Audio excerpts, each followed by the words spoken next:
Inirekomenda ng grupong Sinag na muling magpataw ng price cap sa lokal at imported na bigas sa Nobyembre.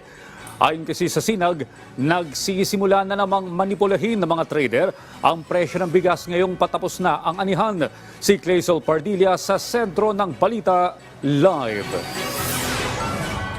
Audrey, ngayong patapos na ang peak ng anihan, nagsisimula na rin umanong manipulahin ng ilang trader ang presyo ng bigas. Kaya ang ilang grupo ng magsasaka isinusulong ang muling pagtatakda ng price cap sa bigas.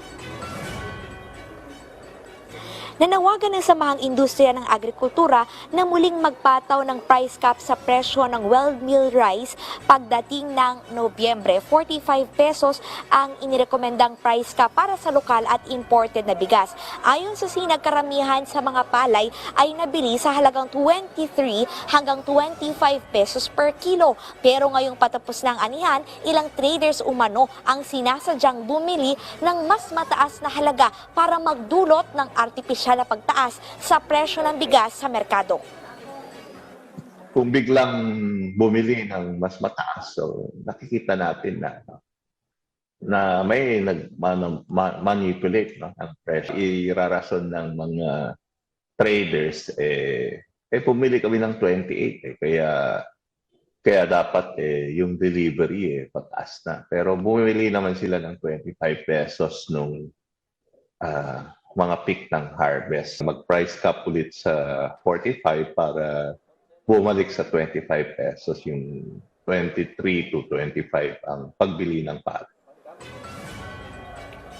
Ayon sa Department of Agriculture, isolated cases ang nagbibenta ng mataas sa presyo ng bigas o ng palay.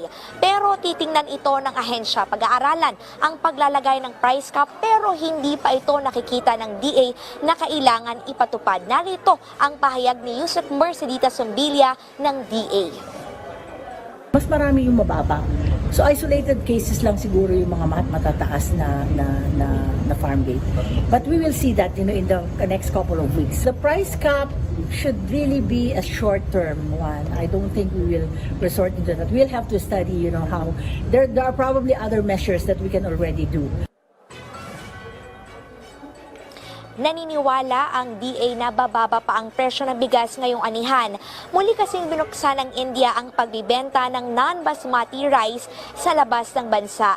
Aabot sa higit 1 milyong metriko toneladang bigas ang pinayagang i-export sa 7 bansa. Pinakamalaki ang handang i-export sa Pilipinas na aabot sa 295,000 metric tons. Sabi ni Zumbilya, makatutulong ito sa pagpapababa ng presyo ng bigas. Samantala, sa 2024 target isagawa ang 2 beses na pagtatanim ng palay sa panahon ng tag-init para mapataas pa ang produksyon.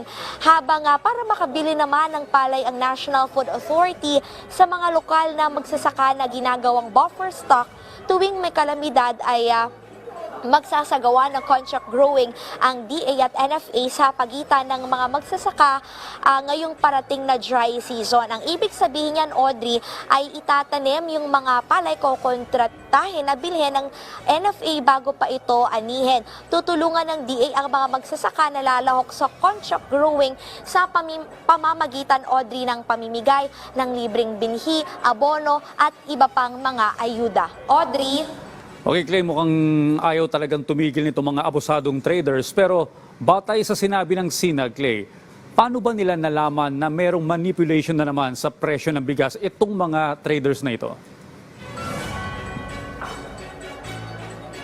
Yes, Audrey, ang Samahang Industriya ng Agrikultura ang isa sa pinakamalaking grupo ng mga magsasaka dito sa Pilipinas. At kasapi din nila yung iba pang farmers group, gaya na lamang ng Federation of Free Farmers. So dahil sila yung magsasaka, ipinaabot ng ilang miyembro nila na binibili umano sa mataas na presyo ng ilang trader yung kanilang mga inaning palay na kung dati ay 23 hanggang 25 pesos lang, itinaas ito sa 28 pesos at may ilang report pa silang natatanggap na 29 pesos at naniniwala nga yung Sinag na posible itong gamitin ng mga trader, abusuhin na kapag ibinenta naman ng mga trader yung kanilang bigas, sasabihin nila nakabili sila ng mas mataas na halaga kahit na mas marami na talaga yung nakuha nila sa mas mababang presyo.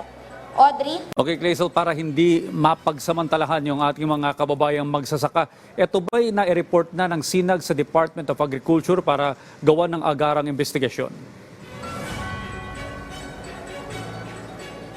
Yes, Audrey, ngayong araw nakatakdang isumite ng SINAG yung sulat o yung recommendation kay Pangulong Ferdinand Marcos Jr. Pero gaya nga ng sinabi ng DA, doon pa lang kay Yusek Mercedita Zambilla, titingnan na nila yung mismong prices ng palay sa mga sakahan at pag-aaralan din ito. Audrey? Maraming salamat, Clazel Pardilla.